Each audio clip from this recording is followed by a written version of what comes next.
In this video, I'm going to cover everything you need to know to smash your dental interviews. I'm going to talk about what you expect in your dental interviews, how to prep for it, any commonly asked questions and how to answer them, and extra stuff you need to know, such as Gillet's Competency. Genuinely, watch the end of this video. Everything I've put in here, I've already written a script and it's really useful. Like, if you know this stuff, then good. It's a recap. If you don't, you need to know this stuff. Now, before I get into it, I have written a 50-page book. I put so much time into this and genuinely it's really useful. I'll put up 2 screenshots, like just 2 messages that I got of people that use this book. It's a book for dentistry interviews. It covers everything. It's got like over 50 pages. It's got over 40 questions with 1-page answers, in-depth answers. There's a link in the bio if you want to buy it. It's written fully by me. I'm not promoting anyone or anything. It's genuinely my product and I think it is really good. So yeah, I'm going to look at you. It's in the bio, in the description, not in the bio. It's a little Shopify link. Like, go buy it if you want. It'll support me as well. And it genuinely is a really good book. So first, I'll get into what you need to expect for your interview. Trust me, if you haven't done an interview before, you might be a bit scared right now. It's not as scary as it feels. It's genuinely like going onto just a Zoom call if you have got it online. Now, I know some interviews might be in person, but they're mostly online. I'm going to talk about both online and in person. So in terms of an online interview, you'll get the Zoom link a couple of days before, up to a week before the actual interview. And if they want you to prepare anything before the interview, if they want you to bring anything to the interview, then they'll just mention it in the email. So make sure you check your emails, because they might mention it all in one email or they might send it in separate emails. But you need to keep on top of your emails. You don't want to miss your interview. Sometimes you have to book your interview as well. Like, you have to book a slot, what time you want to do. So make sure you do that and don't miss anything they tell you beforehand. If it's online, in person, make sure you dress smart. Wear a shirt at least if it's online, and have some trousers on, just in case. They won't tell you to stand up, but like, bro, you don't want to stand up and you got Captain America PJs on, like I do right now. If the interview is in person, they'll give you a location, a date, and a time. Like, if you aren't from that city, you're gonna have to buy train tickets. You're gonna have to either book a hotel the night before, depending on how far it is. So make sure you have all this prepped beforehand. In person, make sure you give them a good handshake and maintain good eye contact. Just shows that you're confident. You just need to be confident. They need to see that you are confident, which you should be after you watch this video and after you buy my book. But other than that, it's not that scary. Either like, beforehand, I know you're going to be scared, but don't worry about it. Now, I'm going to get onto the preparation now. But if your interview is online, it is good to practice questions across Zoom with a friend or with a family member. Just so you can see how Zoom works, how you're going to show your hand movement, how you're going to talk, how you're going to look in the camera. Don't be looking around. So in terms of preparation, I reckon you need about 2 to 3 weeks before the interview to actually prep fully. Now, that's for your first interview. After that, then maybe a week and a half, 2 weeks. I recommend around 5 to 6 days a week, 30 to 45 minutes a night, just practicing interview questions. This way, you're just getting a routine of being able to answer questions, get asked random questions, see how you adapt to the situation. You need to be able to talk with confidence. You need to be able to get the words off your tongue. You can't just be stood there like... So the practice that you do every single day is going to help a lot. You can do this with your friends, with your family, with anyone. Just hop on, like, in person. I used to do it in person with my dad. We sit there, he'll ask me questions, I'll answer, tell me what to improve. But I'll do it online as well, close to the exam. I'll just go on Zoom. They'll be in another room, they'll be downstairs, and we'll do the interview. Now, the way to prep is these questions that you're getting asked. You can get them from my interview book with the answers as well. You can study the answers. You can like have them answers inspire your answers. You can see how I would answer it, how I've structured my answer. Just see how answers are structured.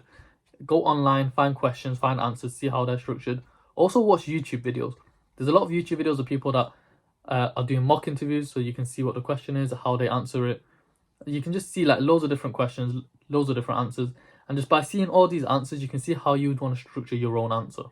You can just get a whole load of inspiration, see how to structure it, and that can help you out. Other than the other stuff I'm going to tell you about what you need to learn, like Gillet's Competency, GDC Guidelines, and some other dentistry related stuff, there's not much more you need to do to prep apart from practice. All you have to do is practice. Now, a tip when you're answering questions, it's always good to just wait a couple of seconds. If you're a bit confused or if you're a bit lost in a situation, just think about what you're going to answer. Instead of just sitting there and being like, or trying to like lie your way through it, acting like you know something that you don't, you can always start off the question. You can always start off your answer by being like, it's a really good question and I don't have a direct answer to it, or I'm not 100% sure about my answer, but this is my take on it. It's always good to be like, good to be truthful and give your opinion on it. Still answer the question. It don't matter where your mind goes. It doesn't matter what you talk about. You can still talk, just mention something. Instead of just sitting there lying, being like, yeah. Instead of acting like you know what you're talking about and you're really not, don't do that. Also, another tip I have for you is that when you're ending your answer, always link it back to the question.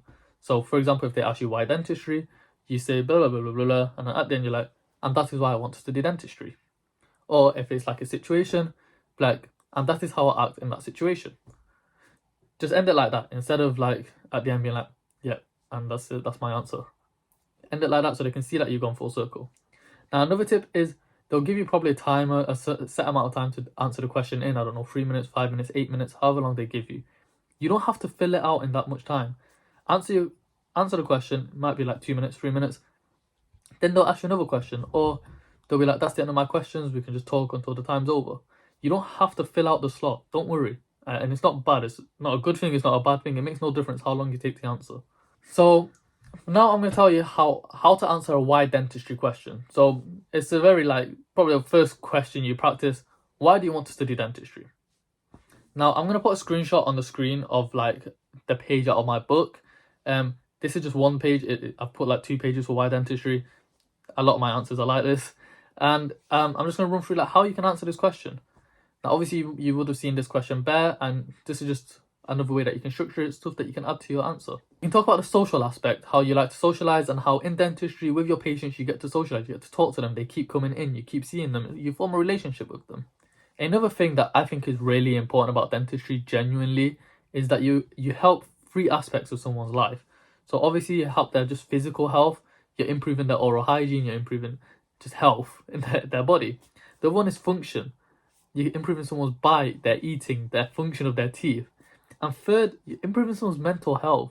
Like a smile, you form a smile that improves someone's mental health. Like aesthetics, they like that. That's mental health. That's 3 things that you improve. You can improve all that in one appointment. There's also the fact that you can just immediately get rid of pain. Like for example, I had a patient who came in. There was something sharp on the tooth. All I did was just a little drill off. Patient was calm. The tongue wasn't catching on it. They could eat much more comfortably. Just something so little like that helps improve their quality of life so much. Also, you can talk about your work experience. I've mentioned it in the book in a bit more detail, but if you are lucky enough to have some work experience, then you can mention what you saw, what you liked about it, and why that made you want to go into the dental profession. Now, dentistry uses your hands a lot. You can talk about the manual dexterity, what you did to gain hand skills, why you like to use your hands. You can mention your hands. And also, I'll go into more detail about the mix of art and science, how it's an artistic job. It really is. You need to be able to not be good at art. I was never good at art. Once I got into dental school, my hand skills started improving. I started getting better at shaping teeth, stuff like that. But there is an artistic side and also the science behind it. Another common question is, why this university? Actually research the uni. Don't just wing it. Actually look into the uni that you want to go to. Ask some of the students that study at that uni if you know anyone. Ask questions about the uni. Ask questions that you want to know. Ask what they like about the uni. Research the teaching style. See why this teaching style is good for you. See when they start their practicals, how good their facilities are, what facilities they provide you with. The number one tip: don't put down other universities whilst you're talking about the university that you want to study at. It doesn't matter if you got an interview at Manchester. Don't put down KCL. Don't put down any other uni. Just talk about the uni that you're going to. If you watch day in the life videos of students, say that. Say you've seen day in the life videos. They'll see that you're intrigued about they'll see that you're interested about that uni. For example, if you're in my TikToks and you got an interview at Plymouth, I watch this guy's TikToks day in the life study plate. He talks about the uni. It seems very interesting. Also talk about the city. Genuinely see what you like about the city. Is it a city campus? Is it just a closed off campus? See what there is about the city. It's got nice places to go eat. I don't know. It's a nice city. The weather's never nice in the UK, but yeah. Now I'm going to talk about Gillet's competency. If you don't know what Gillet's competency is, this is something that every dentist knows, and it's how you do your procedures. If you have a patient under 18 and their parent doesn't want the treatment done, what do you do in that situation?